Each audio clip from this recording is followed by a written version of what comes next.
I got 5 tips for you to getting in shape. 5 tips. They're not your basic tips, but they're something that are really, really important. Tip number 1, rule number 1, everything matters. Everything you do, everything you don't do matters. Just always keep in mind that your fitness relationship is the most honest relationship that you'll ever have. If you're not eating right, exercise right, your body will show you. It will tell you exactly you're not doing something right.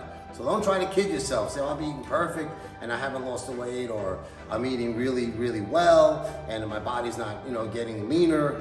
You're not eating well. You're not eating well for your body. You have to figure that out. Sometimes you have to get a coach, a nutritionalist, or try something different.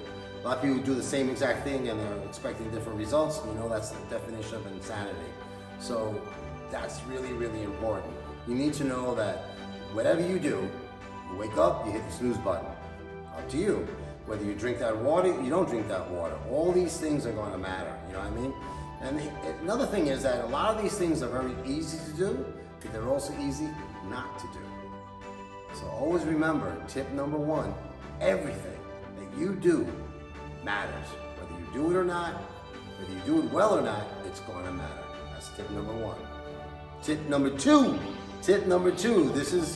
This is the secret sauce, right? Like they say, it's not the secret's not in the pasta, it's in the sauce. Secret number 2 is taking consistent action. You have to eat consistently. You have to work out consistently. You have to rest consistently. You can't do it haphazardly. You can't say this week I train twice a week, next week I train once, the third week I wait 5 times, or I ate really good on Monday, I ate really bad on Tuesday, I ate really good on Thursday. That doesn't work. You have to be very, very consistent. I still firmly believe the 80-20 rule when it comes to nutrition. 80% of the time you're going to eat really well, 20% you can enjoy yourself a little bit. The same thing with training. 80% of the time you're going to have to work out really, really hard. The other percent, hey, you can slack off a little bit. But you have to be consistent. It has to be on a schedule. You got to keep doing it consistently.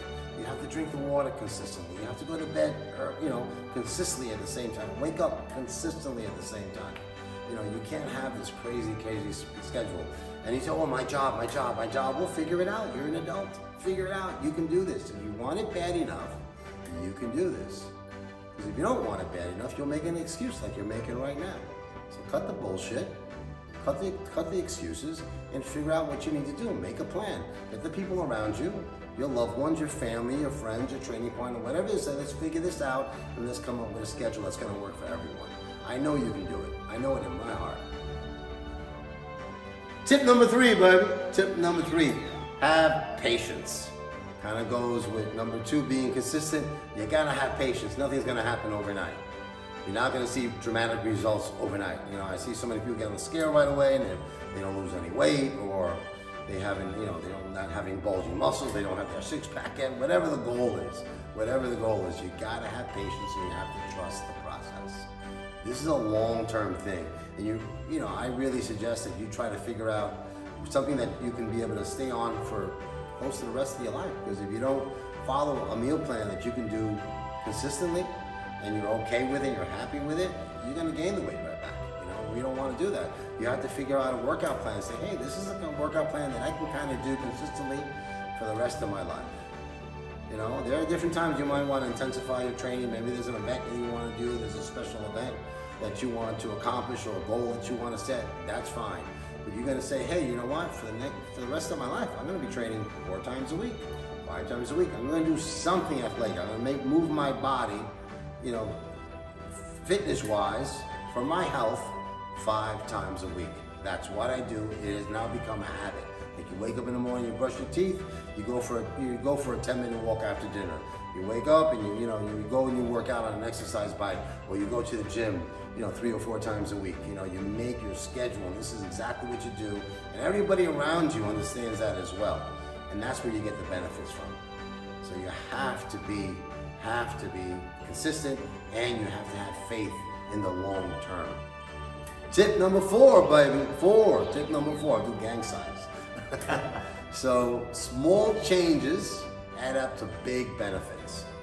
It's not the big things that are gonna get you the results that you want. And by the way, I don't feel that you should work out or diet to lose weight. You should work out and diet to be healthy. That will help you lose the weight. That will drop the fat. If you focus on eating healthy foods, that's great for your body and towards your goals, and train intelligently in the gym, that will help you get in the best shape of your life. If you only focus on losing weight and it doesn't happen, you get discouraged, you get disappointed. And you don't want to do that. You say, hey, I'm training to, for the rest of my life to be healthy and strong and to be pain-free. So it's really important. But the small changes you make, stop drinking the soda, have the water. Have an 8-ounce glass of water early in the morning, every morning. That's a small thing you can do that's going to make huge, huge benefits. Instead of having fried food, you now have a baked food. Instead of eliminate some of those high sugar desserts and have a piece of fruit. That's going to make tremendous, tremendous changes in your health. Trust me, you just got to make the small changes. They will give you the big, big, big benefits. And stay consistent. Tip number 5, here we go. Tip number 5.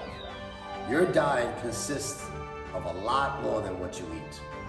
Your diet consists of what you listen to, what you say, what you hear, and what you are around.